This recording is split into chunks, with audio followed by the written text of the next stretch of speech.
Hi guys, recently my sister got me these tiny terrariums and I've been wanting to use them in a terrarium. However, I didn't have an idea quite good enough for them until I had the idea of this terrarium here. A terrarium inside a terrarium. I had a lot of fun making it, so let's get straight into it. The first container is this 2-litre jar.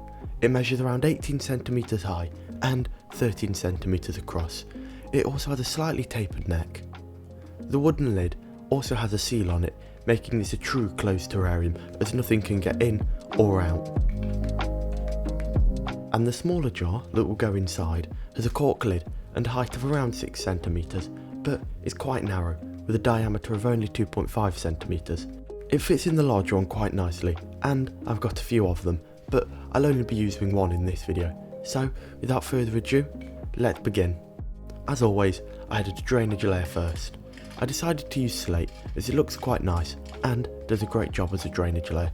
I added slightly more in the back just to reduce the amount of substrate that I would need to use to fill the space. The next step is quite an important one, blocking the substrate from mixing with the drainage. I'm using geotextile fabric, but window mesh could also be used. I placed the jar on the fabric and then cut around it roughly and then trimmed it down to shape by eye.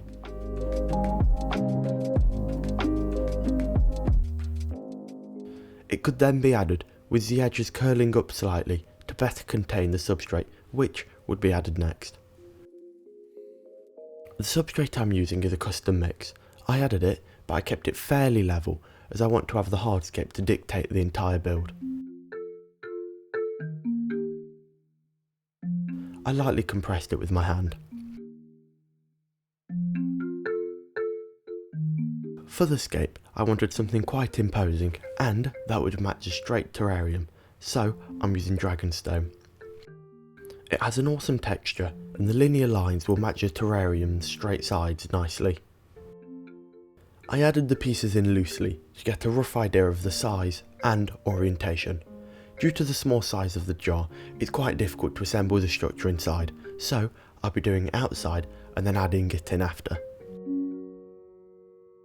I experimented with many different orientations until I finally had an arrangement that I was happy with. In this orientation here, there's a very natural space for the smaller terrarium to fill, lying at a slight angle on the flatter piece. To unify the two pieces, I'll be attaching them to one another using cotton wool and cyanoacrylate superglue. I added a small dollop on each of the contact points and filled a few voids with cotton wool, which, when it comes into contact with superglue, sets instantly and holds the pieces together. Small areas had visible patches of superglue, so to conceal them, I simply added a few pinches of dragonstone powder. I experimented with a separate piece of dragonstone too, to help prop up the smaller terrarium. However, in the end, I ended up not using it. I added the scape in as a whole, and began adding more substrate around it to secure it into place. This took quite a while and was very finicky to do. I like the central isolated look that this piece has, protruding towards the opening. However, the brown substrate doesn't go very well with the dragonstone, but this wasn't an issue as I was planning on hiding it all at the end anyway. Once all the soil was added and the piece was stable enough to move on, I moved on to the planting. I'll name the plants as I use them. I decided to keep this quite simple, sticking to 2 plants only, as I didn't want to take away from the smaller terrarium, which will be the main focus. The first plant is a Fittonia, in particular a white nerve plant. Whilst I was washing the roots off of old soil, the plant broke up into 3 smaller separate plantlets, so I'll be using all 3 in different locations. The first, which is the largest, was planted towards the left of the stone, filling the background and adding a nice pop of dark green and white, which contrasts the orange dragonstone really nicely. The smallest of the 3 plantlets was planted just below the bigger spike to add balance to the scape and frame the piece between 2 of the same plant. The second of the 2 plants is a Peperomia piccolo. It has a deep purple hue to it, with perhaps some silver, which looks really nice when combined with the green and white Fittonia. It was planted below the largest Fittonia to add balance by bulking the area on the left to counteract the very right side heavy dragonstone. Now I wanted to move on to the smaller of the two terrariums. The basic principles are the same, but different materials will be used due to the size. Instead of using slate, I'll be using a medium coarse sand. I added it using a paper funnel to reduce spillage. Keeping with the smaller scale, I didn't use geotextile fabric. Instead, I went for a small circle of sphagnum moss. It won't do the greatest job of keeping them separate, however, in a terrarium this small, it really doesn't matter, and the drainage layer is probably more for aesthetic purposes over anything else. I added a very small amount of substrate and capitalised on the height by building the substrate up the glass. This should work well because the terrarium will be lying on an angle on the rock. I flattened the built up substrate with my finger. Due to the small size, I wanted to keep it quite simple. I filled in a vertical strip of the wall with moss. Adding it with tweezers, the simple design of this terrarium should nicely contrast the more complex larger terrarium. I also filled the small area of the soil below with more black sand to unify the build in a short while.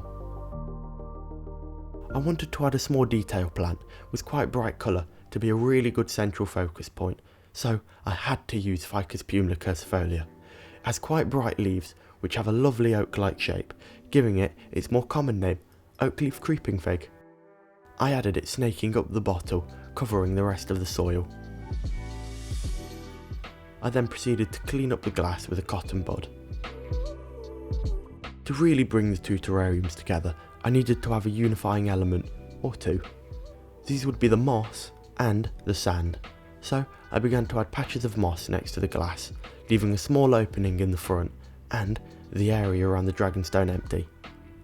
I did this because I really liked how the orange stone looks when directly next to the black sand. With a longer and narrower funnel, I began to add sand, and once enough was in, I adjusted it with a paintbrush. I repeated this process for the entirety of the exposed soil, except for one area, directly behind the stone. I felt it needed another chunk of rock to really fill the centre, and bulk it up. I carried on adding sand and moss. It's not necessary to decorate the back like this, as it will rarely be seen, but I think it makes it that little bit more complete.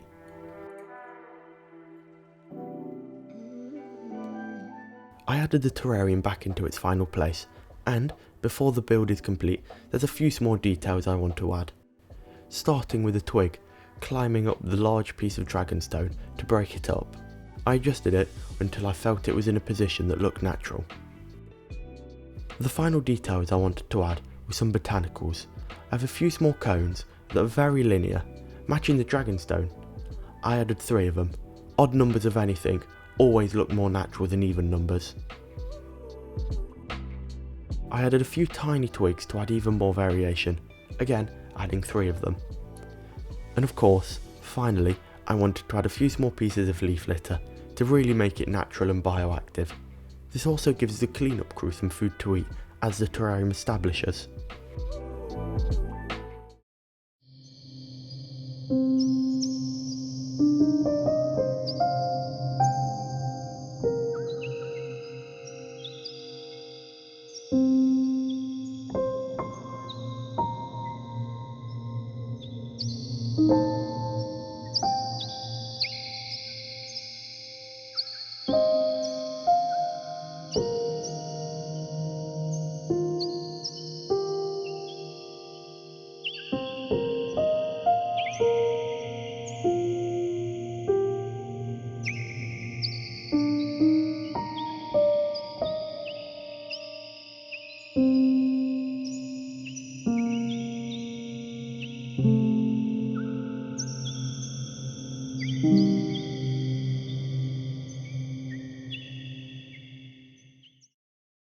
Well, that's all for this project. I'm quite happy with how it turned out, although, as you may have noticed, I didn't add any isopods into this, and that's because I'm not too certain whether it's suitable for them, as it's quite small and there's very few hiding spaces. But anyway, let me know if you liked it, and if you did, please consider thumbsing up the video, as it really helps me out. Thank you so much for watching, and see you all next week.